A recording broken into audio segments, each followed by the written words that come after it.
All right, let's go out to Buffalo, Minnesota, and talk to Gene. What's up, Gene?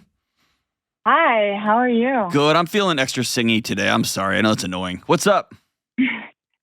Not much. Just work. Wow. Outstanding. You seem overjoyed. Oh, no, I actually love my job. All right, cool. So what's up?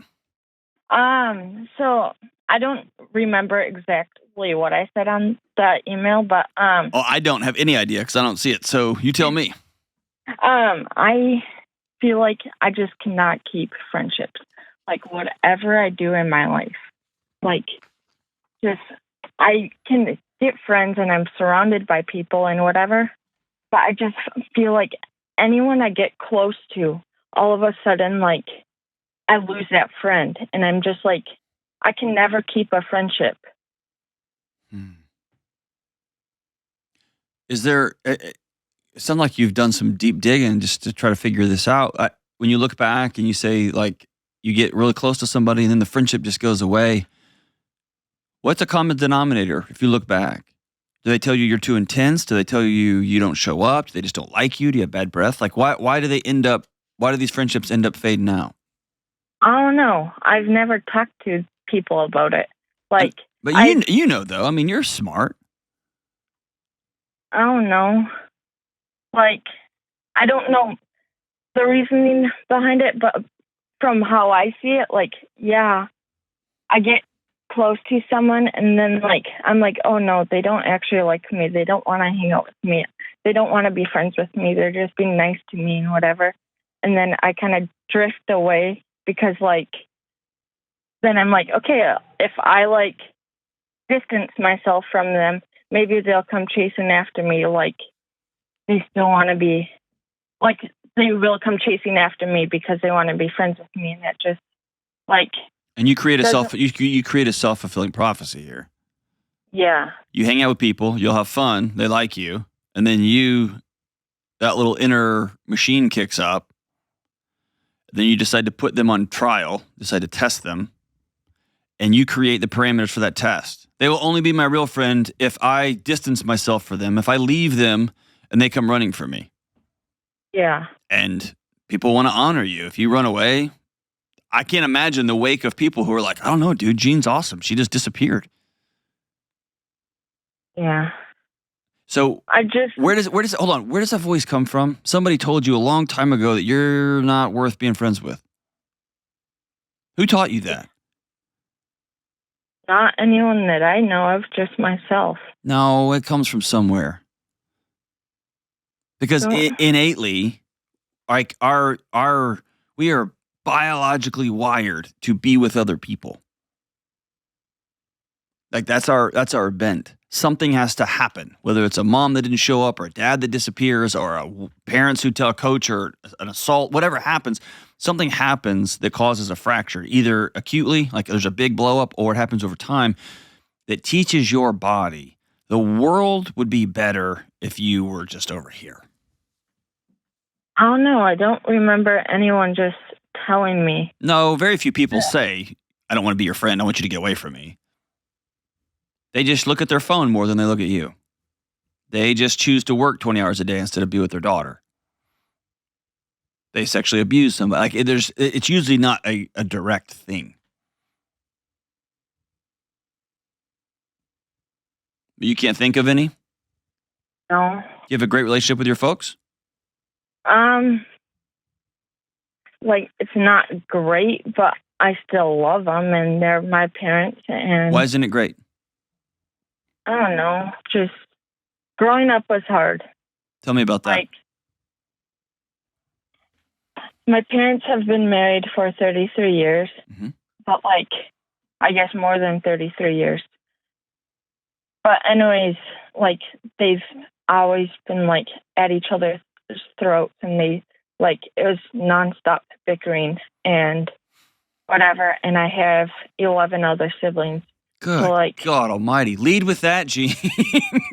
Gosh, it sounds like you grew up in chaos. Yeah, but I love my family. Like, of course you do. I'm not trying to say they're bad. I'm not trying to say anything negative about them. I'm just trying to give you a roadmap back as to somehow. What age order are you in that 11? I'm 8th. You're So 8? there's only, yeah. Okay. So Or I'm 9th. There's 9th. 8 older than me. So you're down there at the bottom? Okay. Yeah. For any number of reasons, and you and I could probably unfold this, like untangle it, and that'd take longer than this call. You've come to believe a story that people don't want to be around you. They don't like you. You're not worthy of their time. Other people are more important than you, which then tells your body that other people are not safe. And when you begin to violate your body's understanding of other people aren't safe, when you start hanging out inside the bear cage at the zoo, your body will get your attention. Yeah. And sometimes people have to drink in order to be in proximity of other folks or to have intimate relationships. Some people have to be super adventurous and busy. Some people are pathologically analytical. You create stories about why they don't like you, and then you create scenarios that will make your story inevitably come true. Yeah, that's very, very correct. So you ask me, how do I make good friendships? You have to decide that I am worth getting hurt. And before I run out and leave somebody who's actively hanging out with me and answering my calls and going and doing fun stuff together, I'm going to push through that. When I feel my body starting to make these tests and pull away, I am going to actively lean back in and do something counteractive. Here's what that looks like in my life. Here's just a simple example. I think I've told this on the show before. After a long week of doing media and doing shows and being on the road and traveling, I get home and I get real introverted real fast, like a turtle. Yeah. Okay. Yeah. And I know that's not good for me because from that, my diet goes to crap. I just have a whole bunch of numbing behaviors that I get into. So I have a rule. If somebody reaches out to me and says, for instance, hey, we're all getting together on Saturday night to watch the fights, and I just got home, and my first thought is, I just want to go to bed. I have to go. Have to go. There is no ifs, ands, or buts. I have to go. And I always go. And I've never one time regretted going. But that's just a rule I put in for myself. That even when I'm tired, if I get invited out, I'm going to go. Now, that's not for everybody because some people go out all the time, and they burn themselves to the ground. That's not my issue. Those people need to have the courage to put up a boundary and say, I need to rest. But that's not you. When you feel your body go, they probably just, or you text them and it takes them 10 minutes to text you back instead of 5 and you start cranking up stories in your head, right? Yeah. Yeah. Right when that happens, just go, maybe they have diarrhea. Yeah. Maybe they have to go to the bathroom so bad there's a long line somewhere. Let reality play out before you, or as Brene Brown says, stop dress rehearsing tragedy. Yeah. Stop imagining the worst case scenario. My gut tells me you're pretty fun to hang out with. Is that fair? I don't know. I used to be the center of attention and just be going everywhere anytime, just center of attention, the loud, obnoxious person. And then years ago, where did she go? I lost her. Where? I became very deep depressed. My mom knew I had depression for years before I realized it. Then it took one night. I was just feeling so bad and I just wanted to die.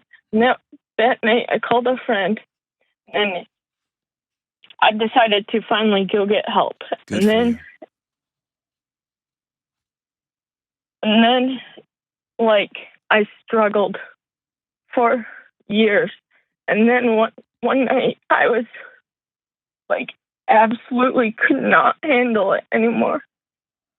And I was about to just overdose. I had the pills in my hand. I was just holding it, shaking, just couldn't handle it anymore. But then I'm like, okay, I'm just going to go to bed and see what tomorrow brings. And I'm going to just go to bed and see what tomorrow brings. And then my friend the next day asked me, how have you been doing? And I told her. And then she got scared. She knew I'd been struggling. I told her, and she got scared. So she told my mom, and her mom told my mom.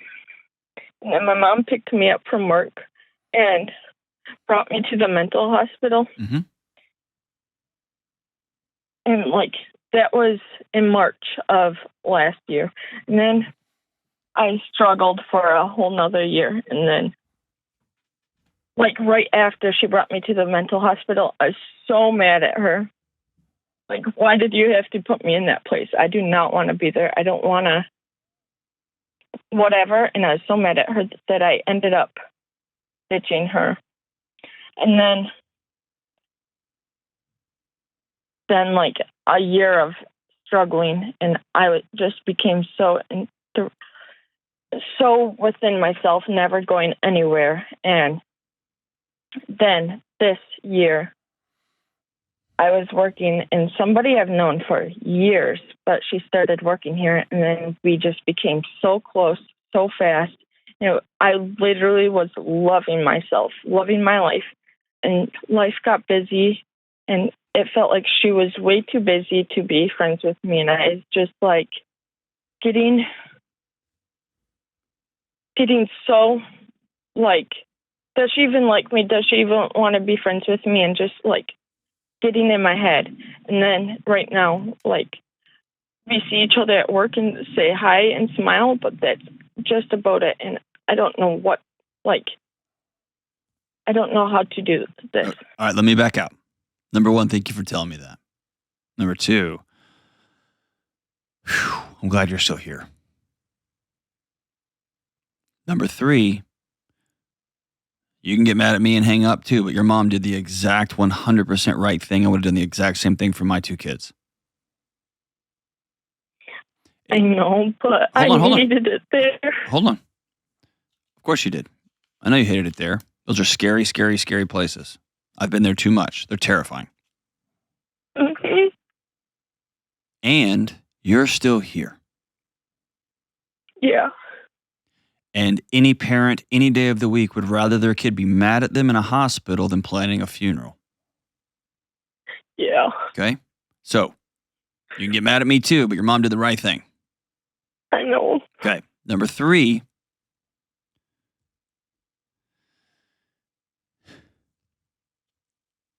you're going to have to decide not to not be depressed. That's insane. Anyone who tells you that, just cut them off. You don't want to be friends with that person because they're a moron. Yeah. But you're going to have to decide you're worth feeling better than you feel. You're going to have to get with a professional, not back at the psych ward, unless you're going to hurt yourself again, but with a counselor who can give you some new skills. Because here's you have one? I have a therapist, yeah. Okay. But in your case, I think there needs to be a lot less talking and a lot more making plans and practicing. Yeah. You are the baseball player that used to hit home runs all the time and just is flinching when the ball comes now. That home run hitter's still in there. Yeah. Things just got blurry. Is that fair? Yeah. Sometimes we have to practice those things that we used to do that made us feel good, even when we don't feel like doing those things. And in your case, I've said this on the show a bunch before. Our feelings job is not to tell us the truth. Our feelings job is to keep us alive. Yeah. And sometimes our feelings don't tell us the truth. So if reality says, if all of the external things are, this person's calling me back, she's hilarious, she wants to have fun all the time, she's doing all this cool stuff, and she's really busy. That's awesome. I feel like she's pulling away from me, doesn't want to be my friend, and she hates me. I think objectively you could go, I'm going to write that feeling down. and I'm going to examine that feeling. Is that feeling telling me the truth? No, it's not. Is she really busy? Yeah, of course. Am I busy? Yeah, of course. But when we get together, do the wheels come off because we have so much fun? Yup. And when I say doing the work, what I mean is practicing over a period of a few months. I'm going to challenge those feelings. When my feelings tell me to shut it down, when my feelings tell me to avoid answering the phone, when my feelings tell me my mom hates me, when my feelings tell me I'm so mad at so-and-so, I'm going to write that down in a journal, and I'm going to call it out. Are you telling me the truth? And all of those I write down, I'm going to tell my counselor. Here's what I wrote down. Here's the feelings I wrote down. Will you go through them with me? Is that true? Is that true? A couple of them will be true. My friend got really busy. She got a big promotion. So instead of making it all about how she's not doesn't have time for me, it's, dude, I get to celebrate my friend. It's amazing.